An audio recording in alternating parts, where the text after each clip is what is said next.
Well, I'm with Sandy Queen, who's in Columbia, Maryland. I'm in Mullumbimby, New South Wales, Australia. And it is the 30th of November. I think I keep, because it's a I think different it's the year. 20. Well, Thanksgiving is tomorrow here, and that's the 28th. So I think, or the 20, Well, 28. Anyway, it's a close there. Yeah. the year anyway is 2019. Right. So And we're the 27th. So you must be the 28th or the wherever you 8th, are. we got that settled. Um, Okay. Welcome to this episode of An Oral History of Wellness. And I'm with the Queen of Wellness. If Elaine Sullivan is the First Lady of Wellness, you're the Queen of Wellness. We have quite Thank some. you, sir. And we're going to find out who you are and why.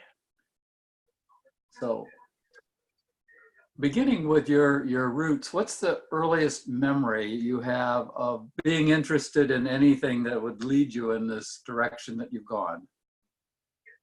Well, my dad was a Baptist preacher, and growing up, when somebody said, "What do you want to be?" I wanted to be a medical missionary to China. That was from the time I could probably understand what the church's goal of missions was, and the Chinese, and that's what I want. And Ernest Hemingway's aunt lived across the street from me, and her parents were the first missionaries.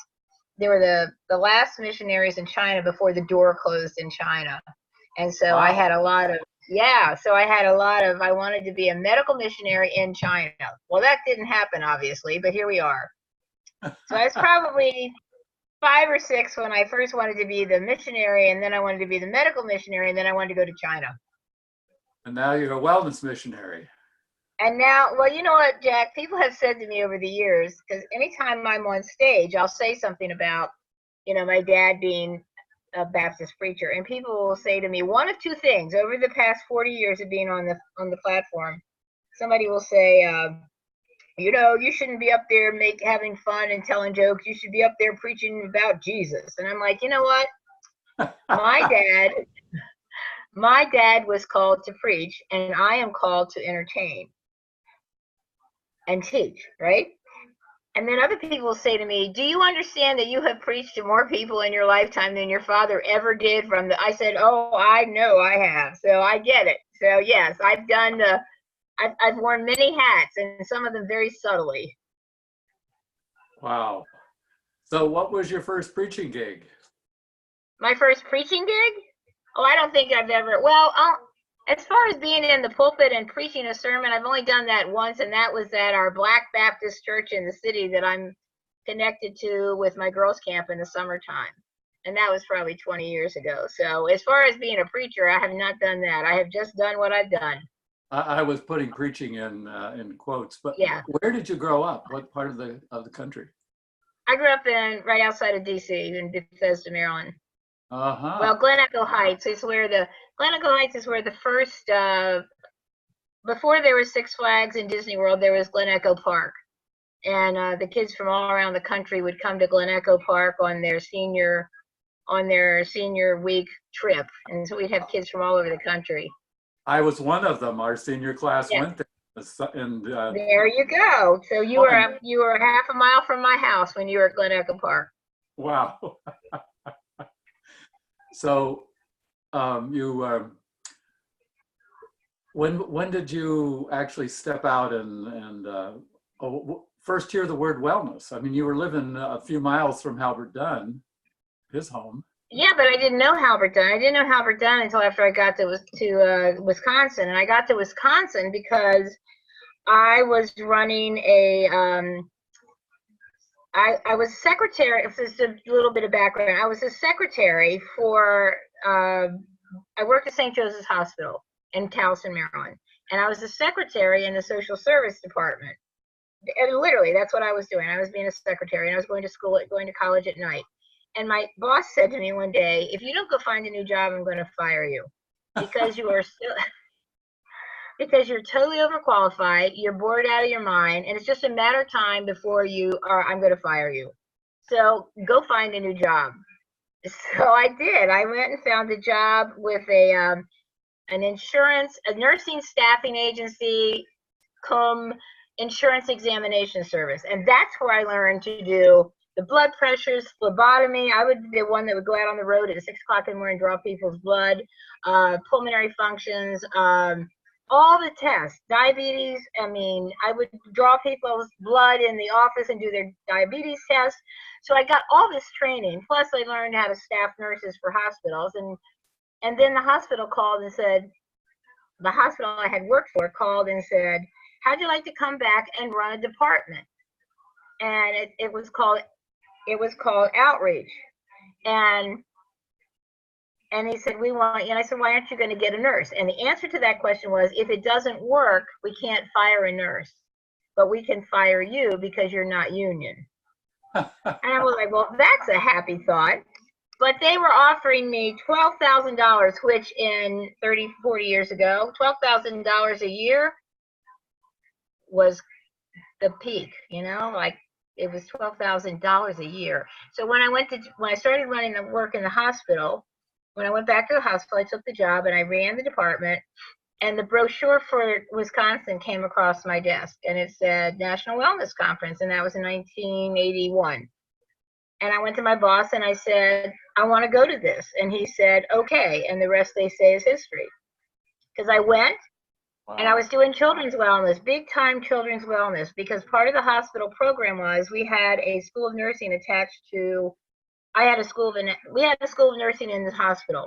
And so the students in the school of nursing were attached to me for their community health curriculum.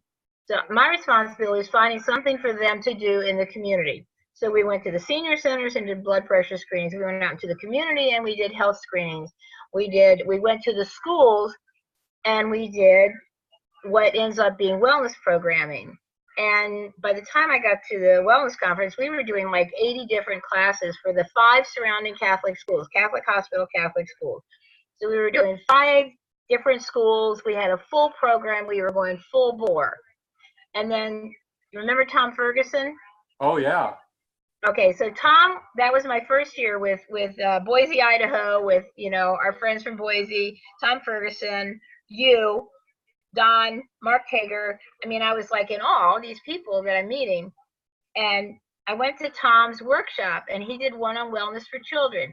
And he did a video that he had taped like 5 years before, one time, one shot with kids. And he said, when he finished his talk, I'm going to write a book on children's wellness. And I was like, you have no idea. I said to myself, we talked about this after the fact. You have to know, he and I talked about it, because this is what propelled me. He said, I'm going to write a book on children's wellness. And I went, not unless I write it first, buddy, because you aren't doing it. I am. And I went home and I proposed a conference. I came back the next year with a 500-page book with typos all the way through it, because there was no spell check at that time. It was Smith Corona all the way. And I came back the next year. And I came back the next year with a 500-page, typographically incorrect book on children's wellness that became the only source of children's wellness for several years in the country. So that's how I got started. That 81 was the year that I went when they published the Wellness Workbook. And I remember children's wellness. Wow, yeah, you were an immediate star in the spotlight. So after the children's wellness thing, and that's why I remember you, because I still have that copy of the Wellness Workbook downstairs, oh, by the way, your original one. I have your updated one too, but I have the original one. Because that was like the source book. Yeah. Well, and then the fact that you were in Columbia, where I had lived when I was a resident, and I was also in Towson when I started out. We were crossing all over the place. We were crossing paths, didn't know it. Now, was your background in nursing? Nope. My background's in psychology. And I hadn't even graduated at that time. At that point, I went to University of Maryland in my freshman year, and then I got married.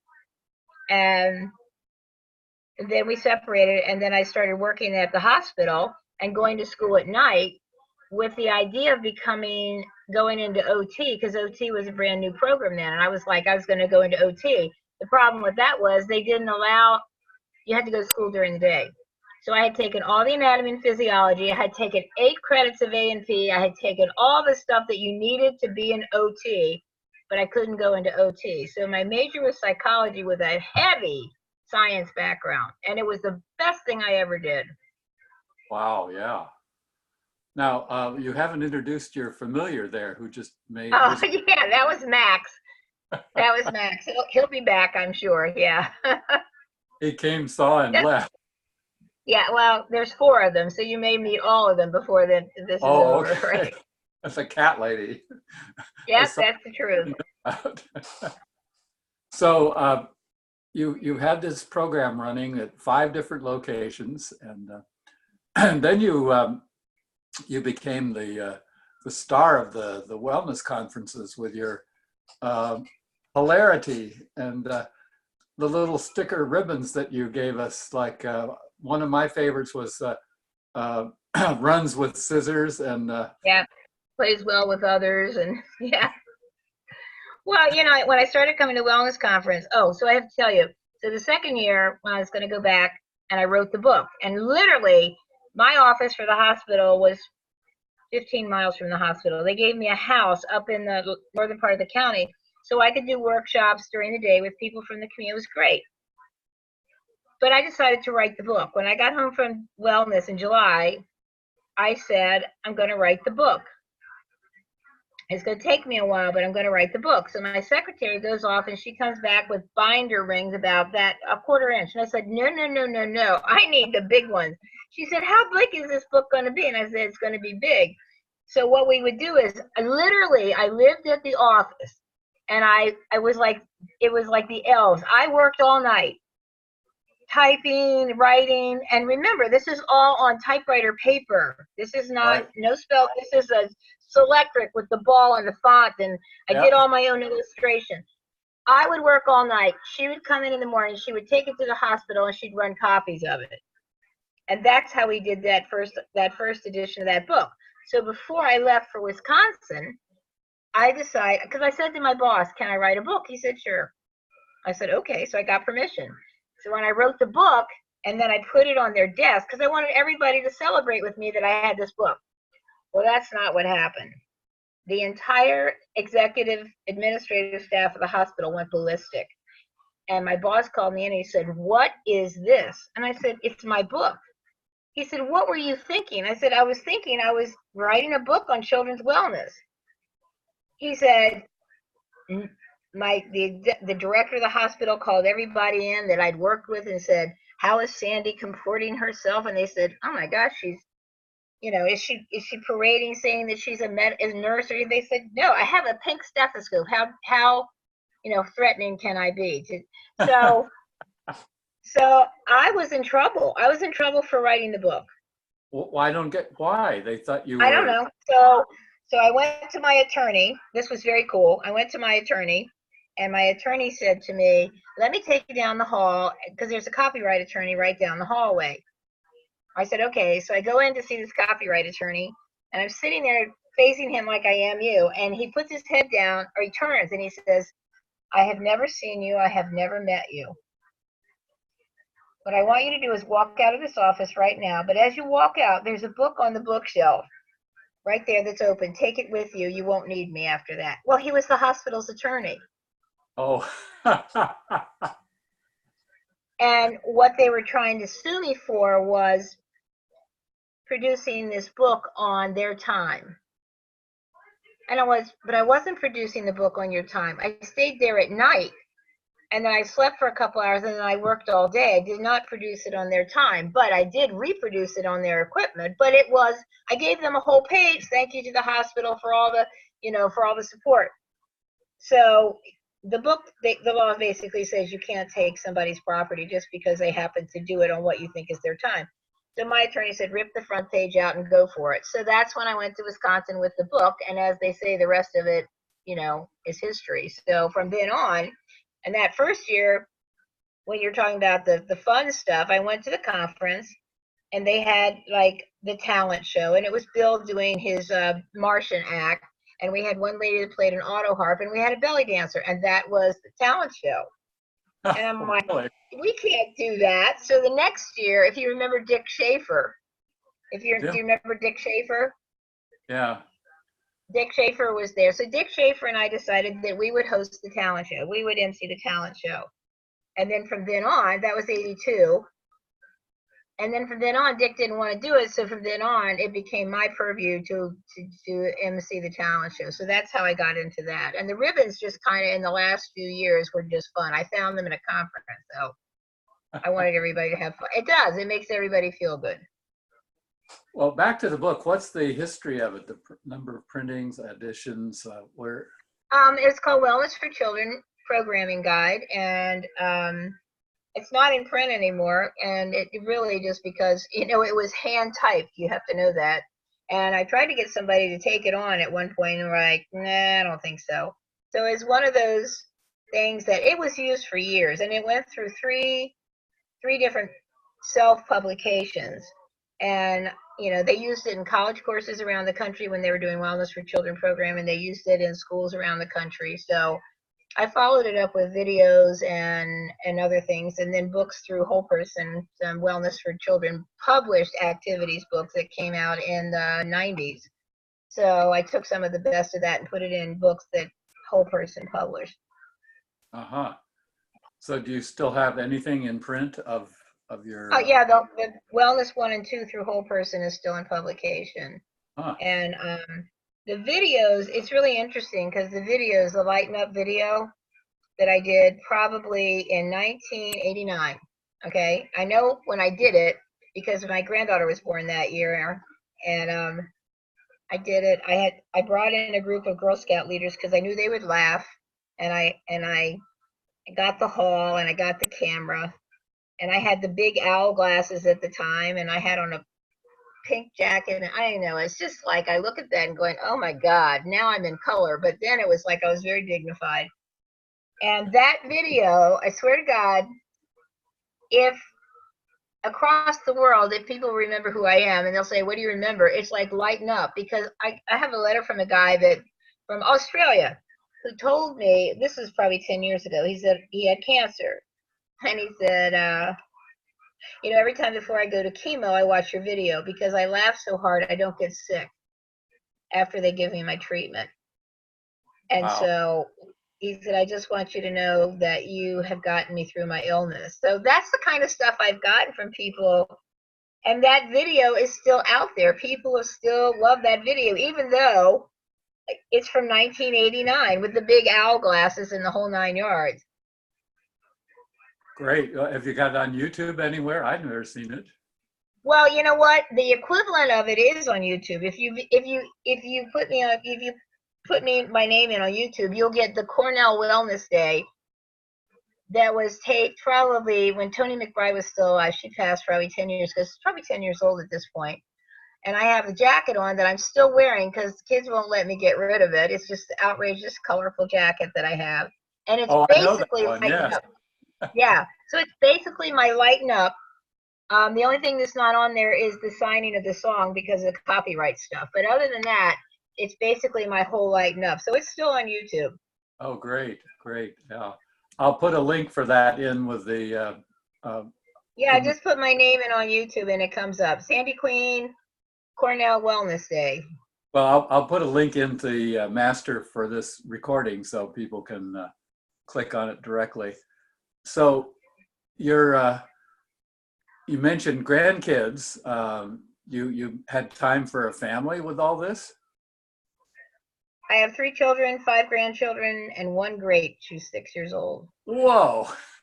How did that fit into this life of yours? Well, you know, being the daughter of a Baptist preacher, your field of prospects is pretty narrow because you had to marry somebody that came over Southern Baptist on the Mayflower. I mean, you know, really, I'm being facetious, but that's basically. So we lasted about 7 years. In that 7 years, we had 3 children, and I didn't go to school and everything until after we weren't together anymore. And so I was 21 when I got married, and Bryce was, and I was 19 when I got married, 21 when my first one was born, and he was 22 when his first one was born, and she was 23 when hers was born. So I say to people, we did it legitimately. You know, we have legitimate heritage going on here. But so I do. I have 3 kids, 5 grands, and 1 great. Wow. And you had, It's been a busy life. Yeah. And it's good. My daughter is a doctor. My older daughter is a doctor, a pediatrician, and director of 2 hospitals.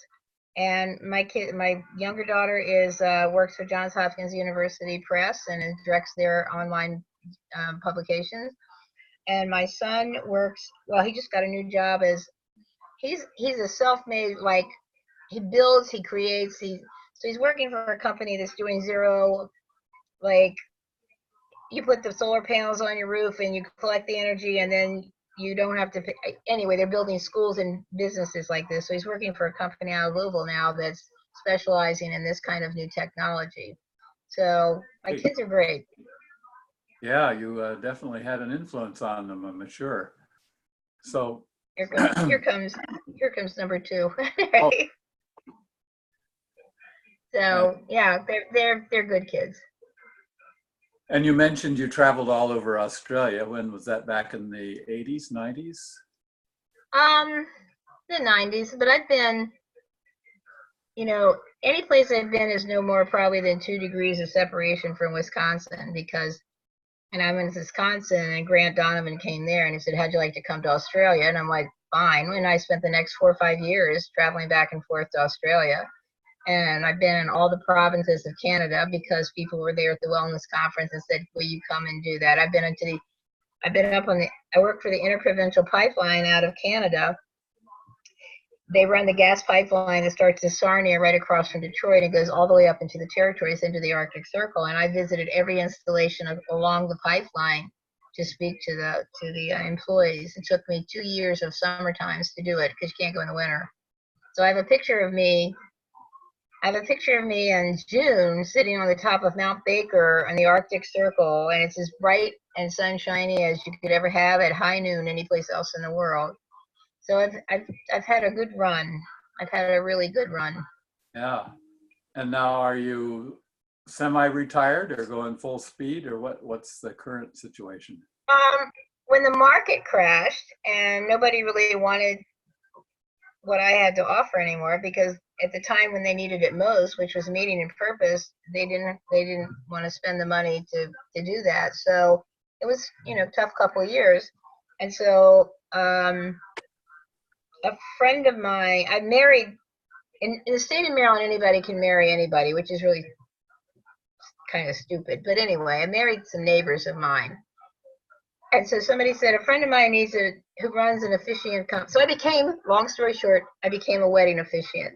So I've probably married, in the last 12 years, I've probably married close to 1,000 couples. Wow. And, right. But, we just finished high season with 4 weddings a week, at least 4 weddings a week. So that's what helped me survive. And then next week I'm going to Georgia to do a behavioral conference on protective factors across the lifespan, on building assets and strengthening assets for adolescent clinical specialists. So I'm still in the practice, but I'm just not traveling like I used to, because it's just it's crazy at this time, to travel all that time. It's not fun like it used to be. Yeah. Wow.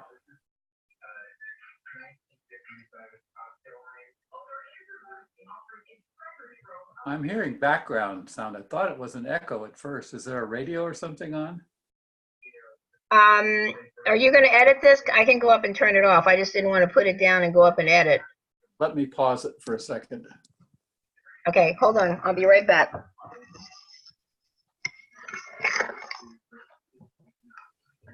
This 20-year-old cat looks like. That's what he looks like. Ah. Yep. 20 years old. Wow. Yep.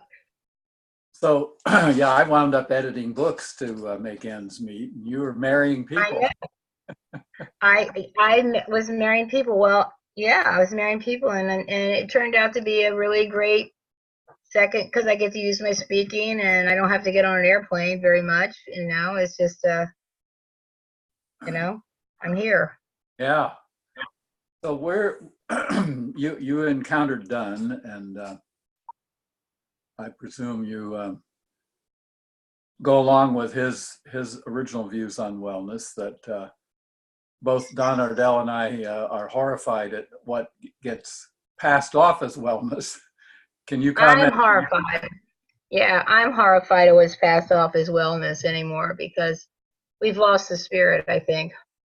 Yeah. I'd love to I'd love to retain that spirit of wellness being a joie de vivre, of being, just a celebration rather than the clinical aspect. I mean, the only clinical things I know, I get it. We need to do the clinical stuff.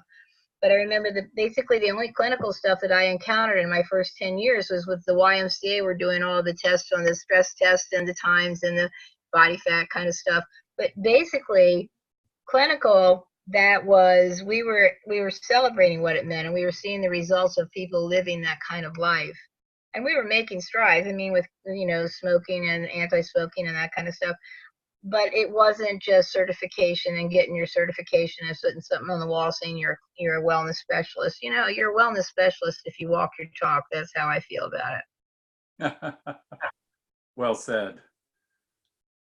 So I miss that. I miss those days, but time goes on. So here we are.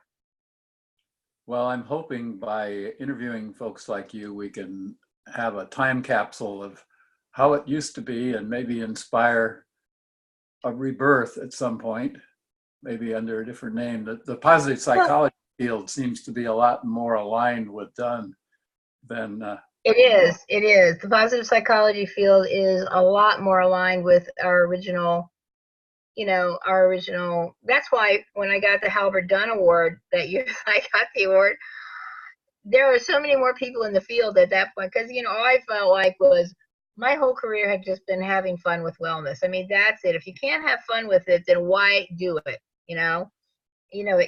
Eat well, be fit, and die anyway. You're gonna go, but why don't you just have fun in the process and not worry so much about all the clinical stuff? Although it's important. Don't get me wrong. I'm not against research. I just think that we've gotten caught up in the certification end of it.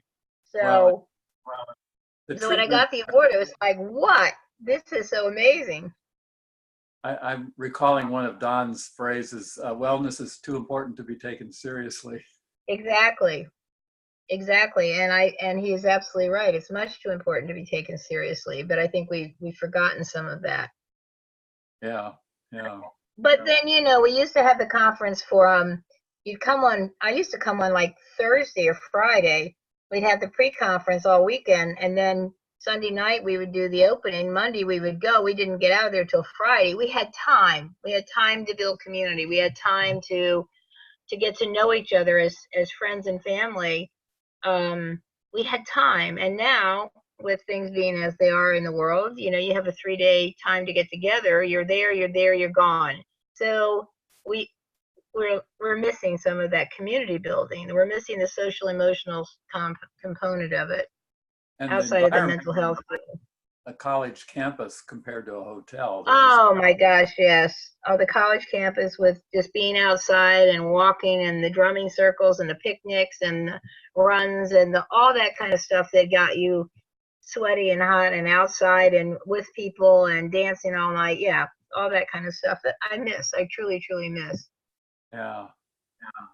Well, any thoughts about the future for yourself and what you'd like to see happen? Yeah, I think that one of the things that and I've presented some workshops on it around the country, but unfortunately not at the wellness conference. And that is the whole wellness of aging. Because I think we started in this wellness movement when you and I were in our 30s, 20s, 40s, we were young. And we had this whole philosophy, not you and I personally, but there was this whole philosophy of wellness that had kind of this insinuation that if you do all this, you're going to live forever. Nobody said that. And there was this death. I mean, you knew you're going to die. But there was this kind of thing of run a marathon, eat, now it's quinoa, but eat kale or eat whatever it was at the time that was the fad food. And don't eat salt and watch your caffeine, and you're going to be like living forever. And I think there is a wellness of aging that you can't understand until you're here. I mean, it's kind of like telling people how to be a parent before they've had children. You can intellectualize it, but you can't experience it. And I think that our big important wave right now is explaining to people that last stage in Erickson's 8 stages, which is integrity versus despair. It's kind of like you got it together, you look at your life, and you see, or you just check out. And I don't know that there's any research on this, but I'm watching some of my cohorts slide into dementia and Alzheimer's and that kind of thing, and knowing them for 30 or 40 years, this is their last escape from the crap.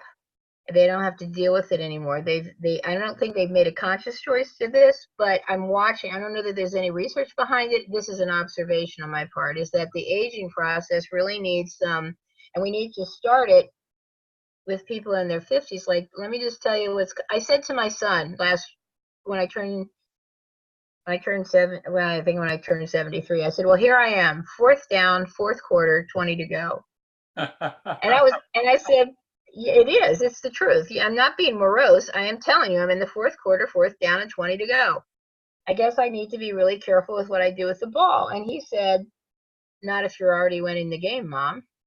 And I thought, what a great thing to say. So I use that. I use that now with my developmental stuff, because I tell people, if I know what age, when I walk into a room, I want to see what age my audience is. When I've got the mean age of my audience, I'm dead on, because I know what your needs are, and the fallout will hit both ends of it. But my target is the developmental needs of the greatest number of people that are sitting in that room at that point, which across the board is women in their 50s. So that's a whole genre right there. But when you get to people in their 70s and you're trying to I made sense. I used this in a student assistance counselors program in New Jersey, the beginning of this year. And I was saying, the 4th down, 20s. How many of you in your 20s, they raise their hand? I said, your whole thing is get a house, get a car, get a lead, get a husband, get a wife, get kids, get, you drive this crazy. You're taking down every word I'm saying because you think it is so important, because you think that this is how your career is going to be based on what I'm saying. It's not, trust me. How many of you in your 30s? In your 30s, your whole development is pay for what you did in your 20s. You got to pay, you got to pay, you got to pay, you got to pay. You got to get a bigger house, bigger car, better job. You're motivated to get better, bigger. You make me very tired, but we need you. And then the 40s, one day you wake up looking like your driver's license picture, and you realize that you have worked all these years, and now you look like your driver's license. And what? And so I kind of take them through the lifespan. So when I got to the other one, I told them about the 4th quarter, 4th down, 20 to go. And this guy came to me at break, and he said, yes, and you know what, we've got to be really careful, because if we are not careful, we'll fumble, and one of those 30-year-olds will pick it up and run to the other end and score. And I said, and that is exactly how it will be and should be, except when they do that, you and I aren't going to run after them. We're going to sit here in our end zone and have a party, because they're now going to do stuff that's called change, and we don't have to like it, but we have to celebrate what we've done to be part of it. And so I think that's what, look at what you've done with the books and the research and everything you've done, and now these young whippersnappers, and I take that, I'm being facetious, but people have come up with all the philosophy about wellness and the bada. And I think we need to look at this last stage of life and really put some good stuff around it. Yeah. So that people know that the job has been worth the effort, and not just like, crap, I did all this work and now they're just taking it and doing something else with it. I'm hearing another book, Sandy. Well, write it, Jack. You're the writer. Editor, you're the writer. No, I'd love to. I think it would be, I think it's really important that we visit that, so that, our cohorts in this field don't feel like that we have worked for 40 years or 50 years in a field that doesn't doesn't pay attention to what the early people in the field were about. And I think if we lose that heritage, we lose kind of, and you and I can see it because we know what went on at the beginning and we know what's going on now. When our generation is no longer here, they will have lost that piece of history. And I think it would be, I mean, your wellness workbook is still there. I mean, whoever gets it off my bookshelf will have, because I love it. I still refer to it. And I think that we have to have that kind of ongoing thing. Yeah. Well, I hope these archives of, I've got, you're about the 22nd person I've recorded, and I've got another 60 to go. But, really? Well, I've been the hardest to get hold of, I'm sure. well, I got hold of you, but getting a date that worked for both of us. But we've done it. So that's good. I thank you so much. I think we've got a wrap here. You or the cats have any further wisdom? No, I think they finally gave up and went away because he just wants to go downstairs, and I won't let. He can't get past me because I'm sitting here taking up the whole step with the computer. So I'm glad the light works. This is like I'm sitting in the only clear place I guess I have. So this is good. Yes. Well, I will say thank you again. I'm going to stop the recording. All right. Okay. Now. Great to see you, my dear.